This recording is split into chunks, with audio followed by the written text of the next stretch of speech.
사랑하는 성도 여러분, 1월 5일 금요일 아침입니다. 하나님의 은혜와 평강이 함께하기를 축복합니다. 좋아요, 구독 꼭 눌러주세요. 우리 천만 성도 큐티하는 그날까지 함께 달려가도록 하겠습니다. 오늘 우리에게 주시는 하나님의 말씀은 마가복음 2장 13절에서 22절까지의 말씀인데요. 우리 함께 13절과 14절의 말씀을 같이 읽도록 하겠습니다. 예수께서 다시 바닷가에 나가심에 큰 무리가 나왔거늘 예수께서 그들을 가르치시니라. 또 지나가시다가 알페의 아들 레이가 세간에 앉아 있는 것을 보시고 그에게 이르시되 나를 따르라 하시니 일어나 따르니라. 아멘.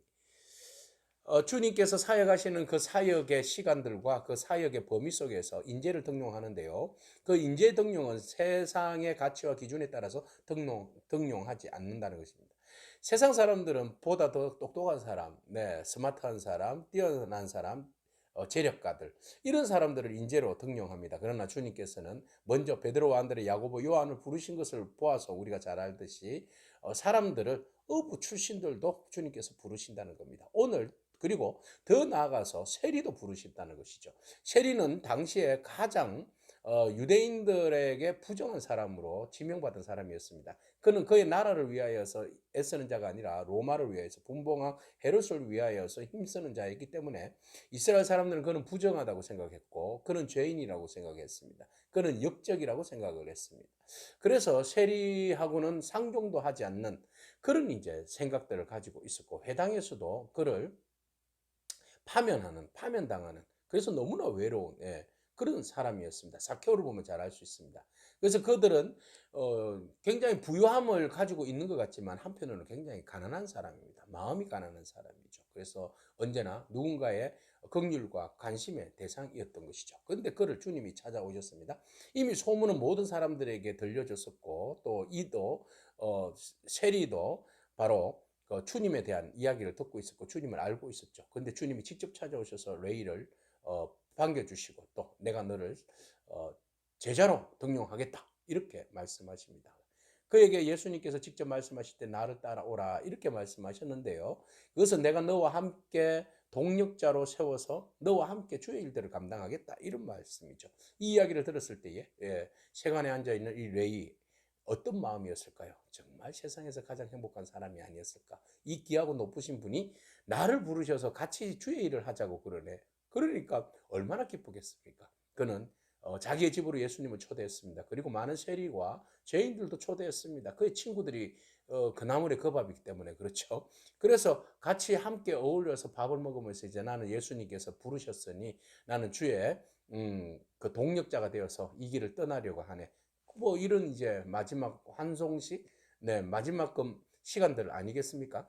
그래서 이는 예수님을 만난 것에 대해서 너무 행복하고 그리고 사람들과 함께 이제 송별식을 가지는 그런 시간들을 가지겠죠. 자, 이것을 본 바리새인에 속해 있는 서기관이 예수님을 봤습니다. 그리고는 그를 정죄합니다. 아니, 예수님, 왜 죄인들과 함께 밥을 먹습니까? 왜 부정하게 밥을 먹습니까? 이 고귀한 분이 어떻게 세리들과 함께 먹을 수 있습니까? 그래서 제자들에게 그런 이야기를 하죠. 그래서 예수님께서 그 사실을 알고는 건강한 사람들에게 의사가 필요하지 않다. 그러나 병든 사람에게는 의사가 필요하다. 그 이야기를 하시죠. 그리고 이어서 나는 의인을 부르러 온 것이 아니라 죄인을 부르러 왔다. 이런 말씀을 하십니다. 자, 이 말씀은 뭡니까? 우리가 이 말씀을 통하여서 예수님의 관심이 어디에 있는지 우리는 알 수 있습니다. 예수님의 관심은 완벽한 사람들, 완전한 사람들, 이런 사람들에게 관심이 있지 않습니다. 예수님은 세상에서 상처 있고 힘들고 무엇인가 치유와 회복이 필요한 사람, 보통 사람들과는 달리 누군가에 의해서 강력한 치유가 그리고 회복이 용서가 필요한 사람, 이런 사람이 바로 이런 사람들에 대해서 주님은 관심을 가지고 있다라는 겁니다. 그 대상이 바로 세리, 레이였던 것이죠. 그래서 주님은 그를 만났고 그를 치유하고 회복하고 그리고 제자로 삼아 주신 것이죠. 그러나 종교 지도자들은 그들의 간섭과 습관들 그리고 그들이 가지고 있었던 그런 관념들, 선입견, 편견, 이 선입관과 편견으로 인하여서 제대로 사람들을 바라보지 못했던 것이지요. 오히려 그들을 품고 그들과 함께 더불어서 하나님 나라를 세워가고자 하는 그 주님의 크고 넓으신 뜻을 제대로 파악하지 못하고 그들이 가지고 있는 그 얄팍한 지식과 종교성 그리고 율법, 편견, 선입견 이런 것으로 사람을 정죄하고 예, 사람의 그 마음을 상처를 주는 그런 사람들이었던 것이죠. 그러나 주님은 오늘 우리 모두를 사랑하시고 주님의 인재 등용은 예, 구별하고 차별하지 않습니다. 모든 사람들을 대상으로 주님 부르시고 그 사람이 상처 입은 그 환자라면 주님께서 친히 만져주시고 치료하여 주시어서 그를 회복하여 주셔서 그를 주님의 인재로, 주님의 동력자로, 주님의 제자로, 주님의 백성으로 삼아 주실 줄로 믿습니다. 오늘 우리가 어떤 병에 시달리든지, 어떤 마음의 상처가 있든지, 어떤 위치에 있든지 주님께서 우리를 치료하시고 회복하여 주실 줄로 믿습니다. 또한 주님은 죄인을 부르러 왔습니다. 내가 의인을 부르러 온 것이 아니라 죄인을 부르러 오셨다고 말씀하십니다. 죄인을 불러서 회개케 해서 그 사람을 새 사람을 만들어서 그로 하여금 하나님 나라의 거룩한 백성으로 또 거룩한 사역자로 세우기 위하여서 주님 오셨다는 것이지요. 이것이 바로 우리에게 허락하여 주시는 주님의 크고 놀라우신 은혜입니다. 그 은혜를 누가 알겠습니까? 서기관이 알겠습니까? 누가 알겠습니까? 오직 주님의 마음을 우리에게 보여주신 그 주님의 크고 놀라우신 마음, 그 기쁘신 뜻, 우리들을 구원하시고 치유하시고 우리를 용서하신 그 은혜가 저와 여러분 가운데 있기를 축복합니다. 자, 이렇게 주님께서 말씀하시고 난 다음에 제자들과 함께 있는데 또 그 요한의 제자들과 바리새인들이 금식을 했는데 사람들이 이런 이야기를 하고 있었어요. 예수님, 요한의 제자와 바리새인들은 금식을 하고 있는데 왜 주님의 제자들은 금식을 하지 않는 것입니까? 라고 질문을 던진 것이죠. 그래서 주님께서 뭐라고 말씀하십니까? 혼인집 손님들이 그 혼인집에 신랑과 같이 있을 때 금식하는 거 봤느냐? 그렇지 않지 않느냐? 혼인이 있을 때는 잔치 때는 같이 먹고 즐겁고 행복한 시간을 가져야지. 그러나 그 혼인집 잔치가 아니라 신랑을 빼앗길 날이 오는데 그때서는 금식을 해야지. 주님 이렇게 말씀하시죠. 이 말씀은 앞으로 일어날 일들에 대한 주님 말씀이죠. 이 신랑은 누구입니까? 예수 그리스도입니다. 예수 그리스도와 함께하는 이 시간은 지금은 함께 즐겁게 주의 사역을 하고 같이 함께 먹고 하나님 나라의 즐거움을 누려야 할 때고, 그러나 주님께서 십자가에 못 박혀 돌아가실 때 신랑을 빼앗길 날이 오는데 그때는 안 씻겨도 금식하면서 울면서 그날을 보낼 것이다. 그런 걱정 안 해도 된다. 그런데 주님께서 이렇게 말씀하시는 것은 뭡니까? 너희들의 그 형식주의적인 그 생각들을 가지고 본질을 잃어버리고 지금 우리가 무엇을 해야 되고 무엇을 바라보고 무엇에 집중해야 될지를 이 본질을 잃어버리고 이 금식이라는 그 자체가 목적이 되어서 거기에 묶여있는 그 자체가 불쌍한 거죠. 이 금식이라는 것은 목적이 되어서는 안 되죠. 종교적 행위와 습관과 간섭, 우리 종교적인 어떤 습관들 이런 것들이 우리들의 목적이 되어서는 안 되죠. 이것은 하나의 주님의 더 기쁘신 뜻을 알고 헤아리기 위하여서 나가는 수단에 불과한 거죠. 수단이 우리에게 좋은 겁니다. 유익이 있습니다. 그러나 수단이 목적이 되어서는 안 된다는 겁니다. 금식은 진정으로 하나님 기뻐하시는 금식은 가난한 자와 불쌍한 영혼들을 주변에 있는 사람들을 긍휼히 베풀어주고 돌아보고 하는 것이 진정한 금식의 의미가 아니겠습니까?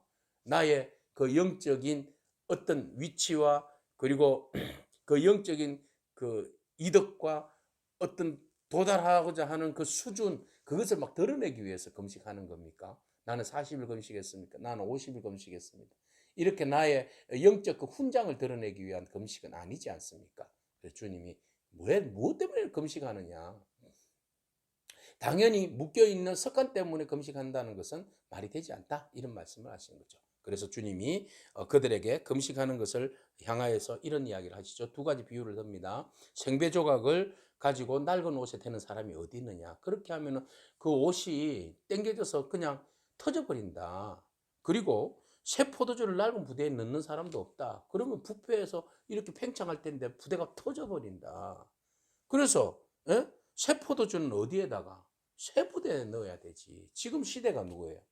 지금은 낡은 구습과 간섭과 습관에 의해서 너희들이 종교적 습관에 의해서 너희들의 삶을 그렇게 이어가는 그런 시대가 아니라 지금은 새 술과 새 부대가 필요한 시대인데 지금 예수 그리스도께서 오셔서 새로운 세대를 열어가는데 지금 새로운 율법을 완성시키시는 그 주님의 메시지와 말씀 가운데 너희들이 동참하고 하나님 나라에 동참하고 하나님 나라의 비밀을 알고 하나님의 나라를 너희들이 실질적으로 그것을 경험하며 살아야 되는데 왜 자꾸 그 과거에 묶이고 습관에 묶이고 종교적인 간섭에 묶이고 그리고 디다케라는 그 종교의 그 습관에 나오는 그 월요일과 목요일 금식해야 한다는 그게 너희들이 묶여서 결국은 진정으로 봐야 할 것, 진정으로 누려야 할 것을 누리지 못하는 그 안타까움이 내가 불쌍하고 내가 마음이 아프다 이런 이야기입니다. 율법에 묶여서 진정한 은혜의 복음을 바라보지 못한다면 그것만큼 불쌍한 사람이 어디 있겠습니까? 종교적인 습관과 종교적인 어떤 간섭들, 종교적인 룰에 여러분들 묶여서 진정으로 복음의 자유, 복음의 진리를 누리지 못한다면 그거보다도 더 비참한 것이 어디 있겠습니까? 오늘 여러분 습관과 간섭 속에서 너무 종교화되고 율법화되어져 있는 것은 없습니까? 믿음 안에서 말씀 안에서 자유하고 그것이 말씀이 주시는 진정한 자유의 의미가 무엇인지 알아서 그것이 방종이 아니라 방임이 아니라 진정한 책임 있는 자유인으로서 복음의 자유인으로서 은혜의 복음을 누리는 참된 자유인으로서 살아가는 그런 저와 여러분이기를 축복합니다. 오늘 우리에게는 은혜의 복음이 있고 예수 그리스도가 있습니다. 그 예수 그리스도에 인하여서 우리가 새 마음, 새 믿음, 새 은혜를 붙들고 믿음으로 여러분 승리하며 살아가는 그런 저와 여러분이기를 축복합니다. 아멘. 기도하겠습니다.